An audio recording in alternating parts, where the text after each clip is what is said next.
తాకట్టులో ఉన్న బంగారాన్ని విడిపించి ఆ రోజున్న మార్కెట్ ధర కట్టి మిగిలిన డబ్బును మీకు అందిస్తుంది కొమ్మూరి గోల్డ్. నమస్తే, నేను ముఖేష్. ముఖ్యంగా ప్రతి నెల సూర్య సంక్రమణం అయితే జరుగుతుంది. ముఖ్యంగా సూర్యుడు ఇప్పుడు వృషభ రాశి నుంచి మిథున రాశికి అయితే ప్రవేశిస్తున్నాడు.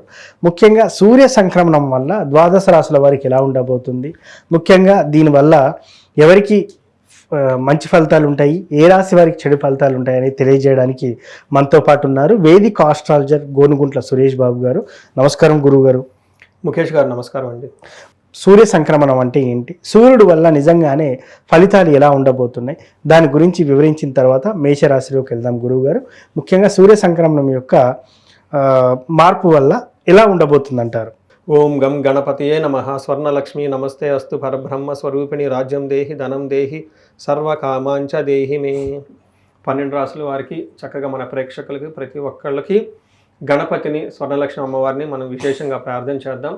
గణపతి వల్ల ప్రతి ఒక్కళ్ళకి బుద్ధి, సిద్ధి, బుద్ధి, చాలా ఇంటెలిజెన్స్ వాళ్ళ దగ్గర ఉండాలని, ఎలాంటి ఆటంకాలు లేకుండా ఉండాలని మనం కోరుకుంటూ, స్వర్ణలక్ష్మి అమ్మవారు ప్రతి ఒక్కళ్ళకి ప్రతి నిమిషం ఎంతో ఆనందకరంగా, ఉత్సాహంగా ప్రతి ఒక్కళ్ళు ఉండే విధంగా, వాళ్ళ మైండ్ సెట్ ప్రతిదీ శోభాయమానంగా వాళ్ళకి కళ్ళకు కనపడే విధంగా, ఆపర్చునిటీస్ అన్నీ వాళ్ళకి కనపడే విధంగా, అజ్ఞానం అనేది వాళ్ళకి లేకుండా ఉండాలని చెప్పేసి అమ్మవారు పరబ్రహ్మ స్వరూపిణి, అలాంటి బ్రహ్మానందాన్ని మనకు కలిగించాలని కోరుకుంటూ, అంతేకాకుండా రాజ్యం దేహి, ప్రతి ఒక్కరికి అధికారము, పవరు, స్టేటస్, ఉద్యోగము ఏది కావాలంటే అది కోరుకునే విధంగా అమ్మవారు అందరికి ఇవ్వాలని.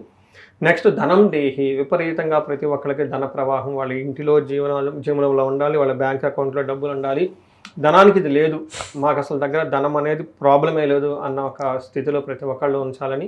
సర్వకామార్థ సిద్ధి, వాళ్ళు ఏ క్షణం అయితే ఏదైతే కోరిక కోరుకుంటున్నారో ఆ క్షణం ఆ కోరిక తప్పకుండా ఇమ్మీడియట్గా నెరవేరాలని చెప్పేసి అమ్మవారిని మనం ప్రార్థన చేస్తూ, స్వర్ణలక్ష్మి అమ్మవారిని ప్రతి ఒక్కరికి అమ్మవారి యొక్క కరుణా కృప ఉండాలని, జీవితంతో ఉన్నతంగా ఒదగాలని చెప్పేసి మనం కోరుకుంటూ, సూర్యుడి గురించి, సూర్యుడి యొక్క విశిష్టత తెలుసుకుందాం ముందు. తద్వారా మనం 12 రాశులు ఎలా ఉందో తెలుసుకుందాం. సో ముఖేష్ గారు, మనకి సంక్రమణ అంటారు, మనకి మకర సంక్రమణ అని మకర సంక్రాంతి సెలబ్రేట్ చేసుకుంటాం కదా. సూర్యుడు మకర రాశిలోకి ప్రవేశించినప్పుడు అలా మనకి ఒక సంవత్సరంలో 12 సంక్రమణాలు ఉంటాయి.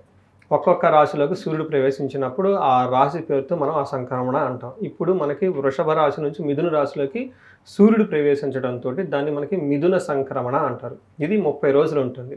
అంటే సూర్యుడు మిథున రాశిలో ఉండటం వల్ల మిగతా 12 రాశుల వారికి ఎలా ఉండబోతుంది అనేది ఈరోజు మనం చర్చించుకుందాం.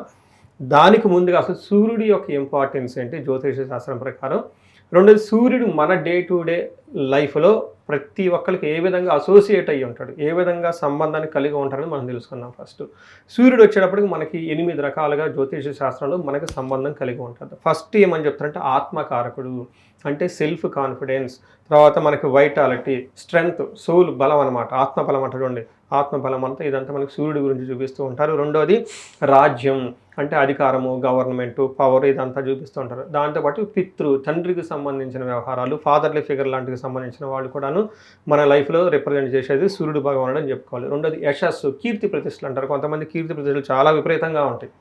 కొంతమంది ఇద్దరు సేమ్ జాబ్ చేస్తుంటారు, కొంతమంది కీర్తి ప్రతిష్టలు విపరీతంగా ఉంటాయి, కొంతమంది అసలు కీర్తి ప్రతిష్టలు ఉండవు, ఏదో చేస్తున్నాడు అనుకుంటూ ఉంటారు అనమాట.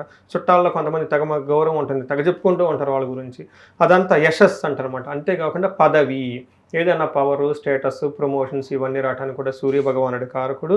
అధికారం, వాటితో పాటు తేజస్సు, కాంతి, ముఖంలో వైటాలిటీ అంటారు చూడండి, ఇదంతా. దీంతో కూడా ఆరోగ్యం, ఫైనల్గా ఇలా 8 రకాలుగా ప్రతి ఒక్కళ్ళకి కూడాను సూర్య భగవానుడికి మనకి అనుసంధానం ఉంటుంది. ఆరోగ్యం చక్కగా ఉండాలన్నా కానీ సూర్యుడి యొక్క కృప మన మీదకు ఉండాలి. ఎవరి జాతకంలో అయితే సూర్యుడు సరిగా లేరు వాళ్ళ ఆరోగ్యం కూడా సరిగా ఉండదు అని చెప్తూ ఉంటారనమాట. ఈ ప్రకారంగా 8 రకాలుగా సూర్య భగవానుడు ఇండివిజువల్ ప్రతి ఒక్కళ్ళ జీవితంలో ప్రభావాన్ని కలిగిస్తూ ఉంటారు. అయితే ఈ మార్పు వల్ల 12 రాశుల వారికి ఎలా ఉందో కూడా మనం తెలుసుకోవచ్చు అనమాట. మకర రాశి వారికి సూర్య సంక్రమణం వల్ల ఎలాంటి ఫలితాలు చూడబోతున్నారు? సో సూర్య సంక్రమణ వల్ల మకర రాశి వాళ్ళకి అనుకూలంగా ఉంది అని మనం చెప్పుకోవచ్చు. లాస్ట్ 2 months 4th హౌస్లోను, లాస్ట్ మంత్ 5th హౌస్లో ఉండటంతో కొంచెం ఇబ్బంది పడి ఉన్నారు. పెద్ద పెద్ద పనులు చేయాలనుకున్నప్పుడు ఆటంకాలతో ఉంది. కానీ సూర్యుడు మారటం వల్ల, వీళ్ళకి 6వ స్థానంలో సూర్యుడు ఉండటం వల్ల ఉత్సాహము, ఎనర్జీ, ఇప్పటిదాకా కాని పనులు ఏమైనా ఉంటే ఆ పనులన్నీ చక్కగా ముందుకెళ్ళే అవకాశం ఉంటుంది. ఇందులో మనకి ఏం చెప్తారంటే షష్ఠే రవు, అంటే 6వ స్థానంలో రవి కనుక ఉంటే సుసౌఖ్యదీన్, అంటే చాలా చక్కగా సౌఖ్యంగా ఉంటారు, కంఫర్టబుల్గా ఉంటారు. ఇప్పటిదాకా వీళ్ళకి ఏదైతే పనులు చాలా ఫ్రిక్షన్గా ఉన్నాయి, ఏది సరిగ్గా మూవ్ అవ్వట్లేదు, ముందుకు కదలట్లేదు అనుకున్నప్పుడు ఈ టైంలో సౌఖ్యంగా కంఫర్టబుల్గా మూవ్ అవుతుందని చెప్పుకోవచ్చు. అంతేకాకుండా యత్న కార్య సాధనం, ఏదైనా ప్రయత్నం పెట్టి ఏదైనా పని కావాలి అనుకుంటే ఇప్పటిదాకా అలాంటి పని కాకపోతే ఇక ముందు ఆ పనులన్నీ అవుతాయి అని చెప్పొచ్చు. అంటే వీళ్ళకి హార్డ్ వర్క్, ఎంత హార్డ్ వర్క్ చేస్తారు, ఈ హార్డ్ వర్క్కి సంబంధించిన రిజల్ట్ ఖచ్చితంగా ఈ టైం అయితే వస్తుంది. ఇంతకుముందు రాకపోతే ఈ టైంలో వచ్చే అవకాశం, ఒక ఫేవరబుల్ టైం వచ్చిందని మనం చెప్పుకోవచ్చు. దేహ ఆరోగ్యాది, శారీరకంగా హెల్త్ చాలా బాగుంటుంది. సంతోషం, చాలా సంతోషంగా ఉంటారు. వస్త్ర ధాన్యాది లాభకృత్, అంటే మనకి వస్త్రాలంటే తెలుసుకుంటే క్లోత్స్, షాపింగ్స్ అవన్నీ చేసే అవకాశం ఉంటుంది.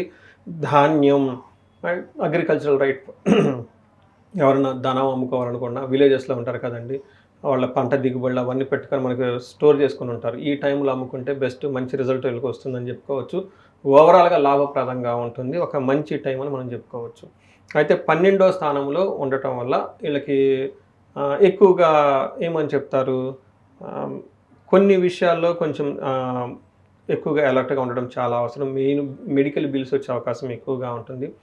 అనవసరంగా దుబారా ఖర్చు పెట్టే అవకాశం ఎక్కువగా ఉంటుంది. ఈ రెండింటి విషయాల్లో కొంచెం జాగ్రత్తగా ఉంటే మిగతా అన్ని విషయాల్లో బాగుంటుందని మనం తెలుసుకోవచ్చు. మకర రాశి వారు పరిహారంగా ఏం చేసుకుంటే బాగుంటుందంటారు?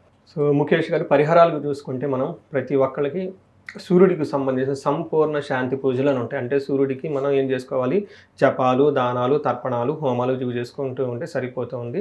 ఇంకా ఎవరైనా చేయించుకోగలిగితే శివుడికి మహారుద్రాభిషేకం, ఒక మహాన్యాసపూర్వక ఏకాదశి రుద్రాభిషేకం చేయించుకున్న చక్కగా పరిహారం ఉంటుంది. ముఖ్యంగా నేను ఎవరికైతే వయసు 35 నుంచి 45 సంవత్సరాలు ఉంటుందో వీళ్ళకి ఒక రీసెర్చ్ లాగా చేస్తూ ఉన్నాను. సక్సెస్ఫుల్గా మాకు కెరీర్ గ్రాఫ్ ఉందండి, సడన్గా మేము జీవితంలో ఆగిపోయాము, మా వయసు 35 నుంచి 45 సంవత్సరాలు ఈ మధ్యలో ఉంది అని ఎవరికైనా కనుక అనిపిస్తే ఒక్కసారి వాళ్ళ ఇండివిజువల్ జాతకం చూపించుకోవడం చాలా ముఖ్యం. రీసెంట్గా నేను ఇది అంటే ఒక 5-6 మంత్స్ ఇది ఎక్కువగా ప్రమోట్ చేస్తూ ఉన్నాను. ఈ కాన్సెప్ట్ని మనం మిడ్ లైఫ్ క్రైసిస్ అంటారు, లేదంటే రకరకాల పేర్లతో పిలుస్తూ ఉంటారు వెస్టర్న్ వాళ్ళంతా. బట్ జ్యోతిష్య శాస్త్రం దానికి చాలా పవర్ఫుల్ రెమెడీస్ అన్నీ ఉన్నాయండి. ఒక క్లాసికల్ ఎగ్జాంపుల్ చెప్పాలంటే, ఒక లేడీ అమెరికా నుంచి కాల్ చేశారు. వాళ్ళకి దాదాపు 7 years ఒక కంపెనీలో మేనేజర్ ట్రాక్ రికార్డు ఉంది, అంతకుముందు కూడా ట్రాక్ రికార్డు ఉంది. వాళ్ళు కరెక్ట్గా 3 months ముందు జాబ్లో లే ఆఫ్లో పోయింది, జాబ్లో కాదు పోయింది, బట్ వీళ్ళ ఫ్రెండ్స్ అందరికి జాబ్లు వచ్చేసి వీళ్ళకి జాబ్ లేదు. ఫస్ట్ జాబ్ వాటి నేను షాక్, ఎందుకంటే సక్సెస్ఫుల్ కెరీర్ కదండి. రెండోది వీళ్ళ ఫ్రెండ్స్కి జాబ్లు వచ్చేసి అందులో లే ఆఫ్లో పోయిన వాళ్ళకి వీళ్ళకి జాబ్ రాలేదు. ఏంటండి అని చెప్పేసి జాతకం చూపించుకున్నారు. ఎగ్జాక్ట్గా వీళ్ళకి రాహు మహాదశ స్టార్ట్ అయింది. ఎప్పుడైతే రాహు మహాదశ స్టార్ట్ అయిందో వీళ్ళకి వాళ్ళ జాతకంలో కాలసర్పదోషం యాక్టివేట్ అయింది. నేను చెప్పానండి మీకు కాలసర్పదోషం ఉందంటే, నాకు చిన్నప్పుడు ఎవరో అన్నారని పెద్ద పట్టించుకోలేదండి అని చెప్పేసి. చూసారు, ఇప్పుడు ఈ వయసులో వాళ్ళకి కాలసర్పదోషం యాక్టివేట్ అయిపోయింది. ఇంకొకళ్ళకి ఏజ్ వచ్చేటప్పుడు దాదాపు 55 years ఏజ్ ఉంటుందంటే, ఈ వయసులో భార్యాభర్తలు వచ్చేటప్పుడు గొడవపడి డైవర్స్లోకి వెళ్ళిపోతూ ఉన్నారు. ఏంటి అని చూసుకుంటేనంటే కళాత్ర శాపం, ఇవి ఉన్నాయి చూడండి. వాళ్ళకు కూడా ఇద్దరు హైలీ, అంటే 2 కేసుల్లో కూడా పర్సనల్ లైఫ్లో చాలా సక్సెస్ఫుల్గాను, ప్రొఫెషనల్ లైఫ్లో చాలా సక్సెస్ఫుల్గా ఉండి సడన్గా ఈ వయసులో ఇలాంటి ప్రాబ్లమ్స్ వస్తూ ఉంటాయి అన్నమాట. దీనికి జ్యోతిష శాస్త్రంలో చక్కటి పరిష్కారాలు ఉన్నాయి. వాళ్ళ ఇండివిజువల్ జాతకంలో ఏమేమి దశలు నడుస్తున్నాయి, వారి యొక్క గ్రహాలకు సంబంధించిన ఏమైనా దోషాలు ఉన్నాయి అవి తెలుసుకొని ఆ పూజలు చేయించుకోవటం, ఏమైనా శాపాలు ఉన్నాయి ఇవి చాలా క్లిష్టంగా ఉంటాయి. శాపాలు వచ్చినప్పుడు చాలా డీప్ రూటెడ్ అనమాట. ఈ జన్మలో కాదు, జన్మల నుంచి వస్తున్న శాపాలు ఇవన్నీ తగులుతూ ఉంటాయి. అవన్నీ తెలుసుకొని ఫస్ట్ దానికి సంబంధించిన పరిహారాలు చేసుకుంటే లైఫ్ 10 అంతలు ముందుకెళ్ళే అవకాశం ఉంటుంది. ప్రతి ఒక్కళ్ళు అష్టైశ్వర్యాలతోటి భోగభాగ్యాలతో తులదూగుతూ జీవితంలో ముందుకెళ్ళాలని చెప్పేసి మనం కోరుకుందామండి. నమస్తే. నమస్కారం.